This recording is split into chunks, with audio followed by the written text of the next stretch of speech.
fringe club in Central, a night at the theater, but it's hardly a comedy. People have gathered to watch Night Mother, a Pulitzer Prize-winning play about a conversation between a mother and a daughter before she shoots herself dead. How could I think you'd want a manicure? I could hold hands for an hour and then I could go shoot myself. This was a charity event organized by the American Community Theater and the Suicide Prevention Service, a non-governmental organization dedicated to curing people's mental wounds. Though the play was written in the 1980s, its director Howard Pacey still sees a relevance to the life nowadays. We live in a society that, especially in Hong Kong, where money talks. And if overnight you lose 80% of what you own or 50% of what your value, you have problems. I do think people here are under a lot of pressure, both cultural, both financial, and therefore emotional. The message of the play is strong and clear. Hong Kong people may enjoy one of the most affluent lifestyles in the world, but it doesn't mean they're happy. About 1,000 people die by suicide every year.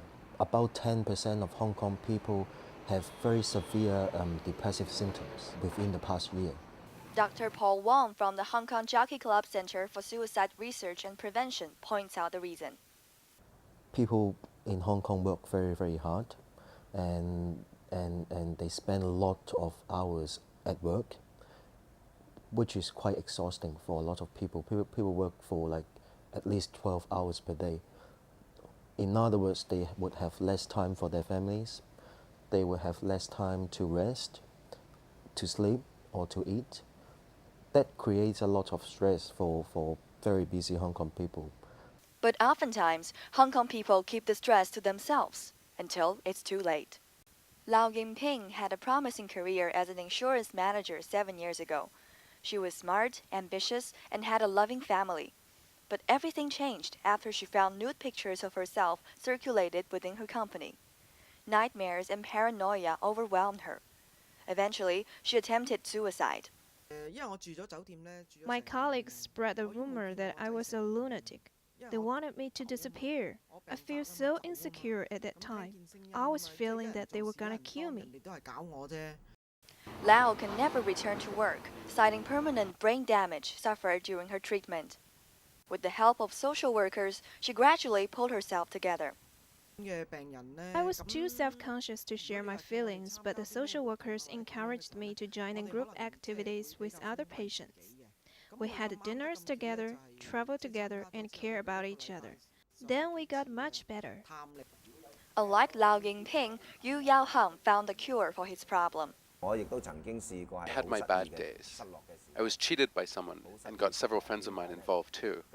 The girl I liked also walked away. I felt like such a loser that I went up to the rooftop. But later I thought to myself, why was I so stupid? Gold will glitter anyway. If I died, who would take care of my parents when they get old? Dying is not the way out. Instead, I should spend more time helping other people.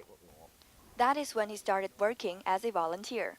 A PCCW technician by day, at night he teaches photography to the elderly. Or when he's not doing that, gives a computer class or volunteers at the community social service. I teach other people the skill that I happen to master. In my spare time, I'm engaged in volunteer work and promoting volunteerism in the neighborhood. I notice that a lot of people won't talk to others when they're upset. But if they keep all the negative feelings to themselves, they'll develop mental problems. So not only do I teach them skills, I also hope that they will feel that other people care about them too. Individual efforts may not be enough for many troubled people.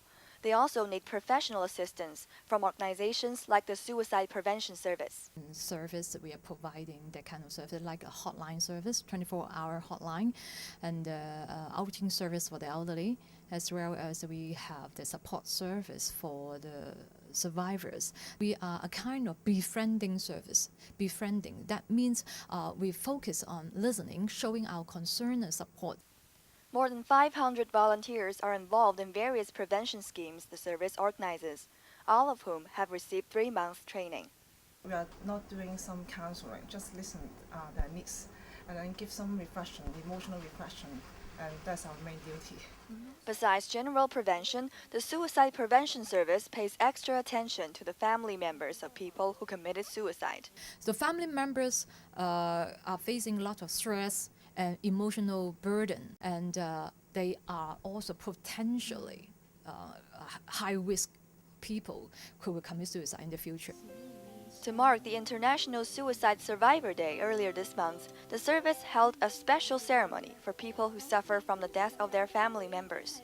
Cindy, whose husband killed himself several years ago, is still recovering. The thing that led me out of the shadow was that I sought help to discuss my problems. I've always thought that I am aware of my situation and problems until I met a group of friends who are in a similar unfortunate situation as me. Their situations may vary, but the pain is something we all understand and share. I finally pulled myself together. Now Cindy has become another active volunteer at the Suicide Prevention Service. If you want to kill yourself, I really suggest you stop and think again. Just look at me. One of my family members killed himself. Do you want your family and relatives to all feel the same way as me and live in the shadow of your death forever? Will you really feel happier by killing yourself? Wu Yue, GMSC News.